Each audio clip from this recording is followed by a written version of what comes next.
बारवाटी विधायक मोहम्मद मुकीम को शारदीय बंधु मिलन कार्यक्रम। नमस्कार दर्शक बंधु, आज कटक बारवाटी विधायक मोहम्मद मुकीम बाबू तरफ कटक सीडीए 6 नंबर स्थित विंसर पैलेस शारदीय बंधु मिलन कार्यक्रम अनुष्ठित होता। उक्त बंधु मिलन उत्सव में कटक सहर बहु मान्यगण्य व्यक्ति, कॉर्पोरेटर, साधारण जनता बंधु मिलन उत्सव में योगदान करते। शारदीय दुर्गा पूजा पूर्व प्रतिवर्ष मोहम्मद मुकीम तरफ शारदीय बंधु मिलन उत्सव महा आडंबर पालित हो आसुछि। चलित दुर्गा पूजा लगी आज बंधु मिलन उत्सवर आयोजन करा जायथिला।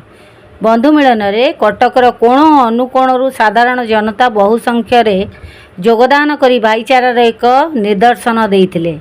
मोहम्मद मुकीम एपरी प्रयास खूब प्रशंसनीय, जहाँ कटक सहर पाई एक भाईचारार निदर्शन।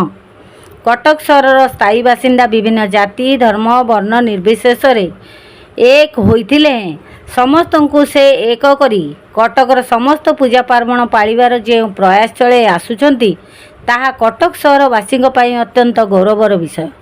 तांकर एभली प्रयास सदा सर्वदा चली थाउ एवं कटकर भाईचारा अक्षुण्ण रहू।